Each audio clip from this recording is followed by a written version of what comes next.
Today we're talking about lies your classical guitar teacher told you. But what I think really is happening here is students very often misremember and misinterpret what their teachers tell them.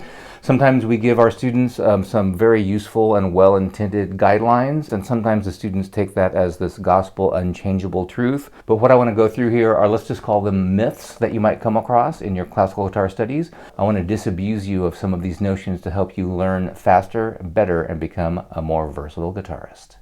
Number 1, tablature is evil. This opinion about tablature is definitely something that classical guitarists, I think, hold more than many other types of guitarists in different styles. They kind of talk about tablature as if it's this thing that's just ruining musicianship and this shortcut that really is cheating. But if you look back to the Renaissance and even before, we've had tablature type systems for many different types of strings instruments. The whole point here with tablature is that it's a tool, and especially as a teacher, you want your students to have a quick win. And so if we're reading music and only reading music, we're probably going to start with a high E string. And maybe we'll learn some rhythms there, and we'll learn 3 notes maybe in the first lesson if we're lucky. And that's not very fun. I'm not against reading music. Of course, you should strive to read standard notation, but it's one of those things that's pretty difficult, especially on our instrument, because there's so many redundant notes. If you see an E note written in standard notation, is it that E or this one or that one? So we need a bunch of extra notation to tell us exactly what string we're playing that note on, but tablature gets right to the point. Now, one of the things, of course, it's lacking is the rhythm, so I think that's really the most important part of reading music, is getting good at reading and identifying rhythmic notation. But tablature is just a tool, and any tool that allows us to make music better and faster and have more fun, we should be using it. And I've talked to so many classical guitarists that actually secretly admit that they read tablature 90% of the time because that's how everything is written nowadays. So there's nothing wrong with it. Don't be afraid of it. Don't think that you're cheating. What we want to do is have fun playing our instrument. Don't exclude standard notation. Make that one of your long-term goals to get good at that. There's many classical guitar method books that will help you do that, with or without a teacher. But there's nothing wrong with tablature. Don't think that you're lesser of a musician or guitarist by using it. Myth number 2 is your fingers are assigned specific strings. I actually hear this one quite a bit from students who have had other teachers, and I'll tell them, okay, we're going to play our thumb on the G string, for example. And they'll say, oh, my teacher told me I need to have my ring finger here on the first string, then middle finger index, and that my thumb plays the bass strings. And that's basically what they're assigned. And I've heard this so much over the years, and I always wonder, like, what?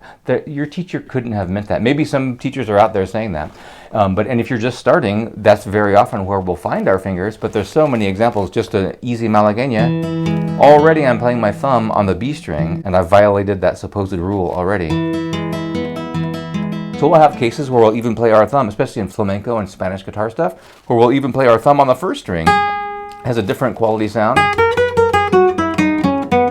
And we might, picado phrase, absolutely. End up playing our index or middle all the way down here. You might even play these, which a lot of people, like I said, think should be on the treble strings. Play them on the bass strings like this. You see that quite a bit in flamenco. I know we're talking about classical guitar here, but the point remains that we want to be able to use any finger on any string at any time for any reason. Number 3 is your knuckles must be parallel to the strings. Now, when you sit in the classical position with your guitar on the left leg, if you're right-handed, the guitar goes up like this, and it allows more of the knuckles parallel to the strings kind of situation. I'm not sitting that way, obviously, and more classical guitarists, many classical guitarists, are putting the guitar on their right leg, and that's fine. That does cause some problems. But the point here is that we don't always have to have it like this. When you're playing tremolo, you might want to have your knuckles more aligned, parallel to the strings, because we need to cram into those little spaces between the strings. But usually we can be at a little bit of a slant. That makes things easier. Certainly when you're strumming, you can be at more of a slant, and I think for almost anything. So I'm just going to play a regular arpeggio here. See, my knuckles are not parallel to the strings, and if they were, especially if my nails were just a little bit too long, I would catch on the strings with my nail, and the tone is a little more brittle there. So when we turn this way, we get a little more of a side angle. We can attack the string almost at a little bit of a diagonal trajectory, and that softens it up a little bit. I think that sounds better. Hear that? But if I were straight on like this, parallel to the strings, it's more harsh, and I don't like that, and I think it's harder to play and easier to get stuck. I think this is definitely one of those things where a well-intentioned teacher gave a well-intentioned guideline and said, here's a good hand position to be in, and then the student interprets that as, that's how I always have to be, and that's just not the case. If you play nylon string guitar, the 3 most essential techniques are picado, frasceo, and arpeggio. Check out my free workshop below where we do a deep dive on these 3 techniques and I give you a great drill that combines them all together and gets you playing this correctly in very little time. Number 4 is you need long fingernails to play classical guitar. Now, I don't really hear teachers saying this, but I hear students saying it all the time. They really think that you have to have these gigantic long nails so that you can play guitar. And that's the longer, almost the worse off you are. If you know anything about Pepe Romero, I believe he famously said that your first year of playing classical guitar, you shouldn't have any nails at all. And lute players, I believe, play with very short or no nails. And that just allows you to really get into the string, grip it better, and not have to deal with the artifact of these nails that are constantly changing, and it is a constant hassle. You should have them just long enough so we get a little more volume and a little more clarity, but when they're too long, it just makes it harder to play and more frustrating. Number 5 is you have to sit in the classical position.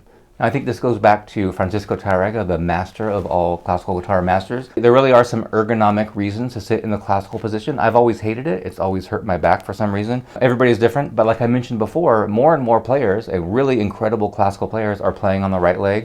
Of course, you've seen practically every flamenco guitarist sit with the guitar on the right leg in what you could call the folk style of playing. The elevating of the leg, though, is something that you can do regardless of what leg you have your guitar on. Right now, I have my right leg on a couple of books. That helps me kind of hug the guitar more, and so you can better see it in these videos. It feels better to me to do it that way. A lot of players will cross their legs and put the guitar on the upper leg, but there's a lot of ways to sit. Don't think that you have to sit in that classical position and have to walk around with a footstool all the time. I like to sit like this a lot. This feels really great. This is kind of an old school flamenco way to sit, we could call it, for lack of a better word.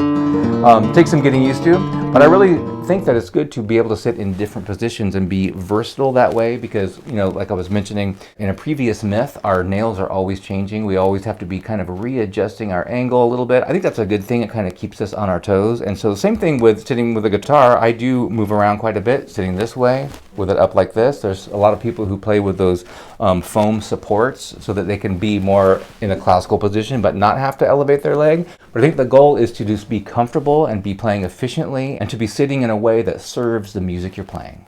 Number 6 is you must learn how to read music. Of course, this is very much related to tablature is evil. I think here I would absolutely recommend that you learn how to read standard notation. There's so many reasons why, the rhythm, and overall appreciation of music, music theory. But the truth is you can learn everything there is to know about music theory and not ever read a note of music, especially on guitar, I think, because there's so many pattern-based things and so many visual things happening on the guitar that can be translated to other keys, and so many of these unbelievably awesome jazz players who are like Einsteins when it comes to music theory, and they're just on a completely other stratospheric level performance-wise and conceptually what they're doing, who are not great readers at all. Of course, Paul McCartney says he can't read music. Probably a little bit of a lie that Paul McCartney is telling, but the point is that music existed, just like language, before we started writing any of this down. So don't let reading music be this gatekeeper that stops you from playing guitar. The point overall, I think, of this video is that very often we get too rigid in what we think we're supposed to do or what classical guitar is, and it keeps you from playing, and it really shuts people out from trying this, and I think that might be actually the intention of some people. But I'm here to tell you that many great guitarists learned primarily through listening, imitation, tablature, and playing with other people. But still, I wouldn't mind it if you learned how to read music. Over the years, I've had many older adult students who say they do not want to learn how to read music, and the last thing I'm going to do is say, okay, well, I'm not going to teach you then. So we learn through tablature and are having fun playing, and that's what it's all about. The last one is you must learn classical guitar if you want to learn flamenco, bossa nova, or some of these other nylon string styles. Now, this really is something that students have told me, previous teachers have told them, and I think it's mainly because those teachers didn't know how to play those other things, so they're going to teach what they know. So some of these myths, or we could call them lies, are self-serving because as a teacher, you want as many students as you can get, I suppose. And so you might give them some false notions. Now, there's nothing wrong with learning classical guitar, and when you hear that such and such musician was classically trained, people get this idea that, well, first you got to do that, whatever classically trained means, and then from there you can jump to these other styles. But there's a huge amount of crossover technique-wise when it comes to flamenco and classical. Bossa nova, we're playing probably just technically, not harmonically, but technically easier because of maybe not in the left hand. But for the right hand, we're doing a lot of block chords. Really, I mean, not much more than that.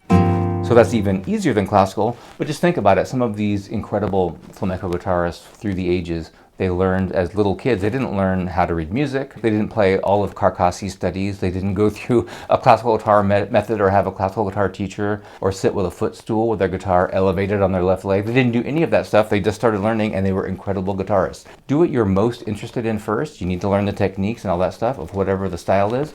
But my whole philosophy is whatever you're most enthusiastic about is what you should be doing and what you're going to have the most success at. Not because what you're trying to do is easy, but because you have the enthusiasm and the drive and you're having fun studying that style. So I really think these were actually not lies. They were guidelines taken for commandments. And I'm sure there's many, many more that you can think of. Let me know in the comments if you can think of any more false notions that a lot of classical guitar students and even teachers have. Don't forget to jump into my free nylon string guitar workshop. And speaking of myths, I have this video here where I tell you why I think nylon string is better than steel string guitar, and a lot of people think that's a lie.